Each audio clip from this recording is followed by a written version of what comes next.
Orang jadi panitia, jadi pengurus masjid kah, pengurus anak yatim lah, panitia pembangunan masjid kah. Pokoknya yang dia ngurusi duit masyarakat untuk mengirim bantuan ke orang-orang yang terkena musibah, terkena bencana atau ke luar negeri misalnya. Maka hendaknya dia waspada bahwasanya dia harus berhati-hati mengurus harta tersebut dengan sebaik-baiknya. Kalau kita saja ngurus duit kita, terkadang kita pelit, kita perhitungan, kita tidak ingin uang kita terbuang sembarangan, apalagi ngurus uang orang lain. Apalagi ngurus uang orang lain. Oleh karena saya sampai baca tentang Syekh Utsaimin rahimahullahu taala, ya, bahwasanya beliau tatkala mengumpulkan dana untuk bangun masjid, bahkan kalau di uang tersebut untuk dibangun menara, beliau agak berat. Karena orang-orang tatkala memberi uang itu untuk bangun apa? Masjid. Sementara menara itu biayanya besar dan fungsinya tidak begitu besar. Menara itu biayanya besar, fungsinya tidak besar. Artinya beliau sangat berhati-hati mengurusi uang umat. Sampai disebutkan beliau tatkala membuat yayasan atau membuat suatu jum'iyah, ya, kemudian dibuat papan nama, beliau bilang jangan pakai uang masyarakat, pakai uang saya aja ya.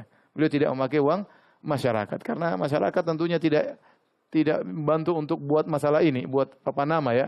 Jadi maksud saya hati-hati kalau kita mengurus uang masyarakat. Ini uang orang, kita akan diminta pertanggungjawaban oleh Allah Subhanahu wa taala. Lebih hati-hati daripada mengurus uang sendiri. Kalau uang kita enggak ada masalah, mau habis enggak ada masalah, itu uang kita sendiri. Tapi kalau uang orang, lebih hati-hati, ya. Maka hati-hati bagi para pengurus ya. Kalau ngumpulin dana, hati-hati Anda bertanggung jawab kalau ngumpulin dana, ya. Sebagian orang ngumpulin dana, dia potong sendiri, dia gaji dirinya sendiri, terserah dia berapa persen, ya.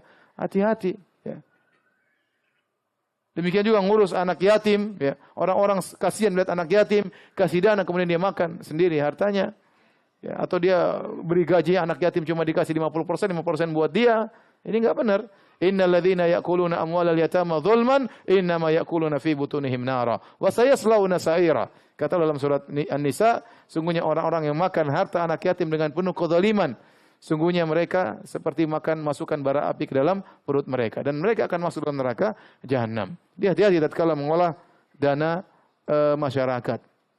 Sebagian orang ngumpulin dana, misalnya bentuk yayasan atau bentuk sekolah, bentuk ini, lama-lama duitnya jadi milik pribadi.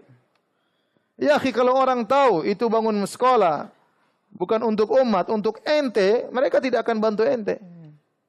Orang-orang itu kasih bantuan untuk manfaat kepada masyarakat, bukan untuk antum kelola, antum ambil untung sebanyak-banyaknya, untungnya masukkan kantong pribadi. Haram, tidak boleh seperti ini. Sebagian kejadian seperti itu. Bangun yayasan, kemudian orang-orang bantu dari nol, kemudian besar, akhirnya jadi milik keluarga. Sejak kapan yayasan jadi milik keluarga Anda? Kalau udah masyarakat dulu tahu bakalan seperti ini, enggak ada yang membantu Anda meskipun hanya 1 rupiah, enggak ada.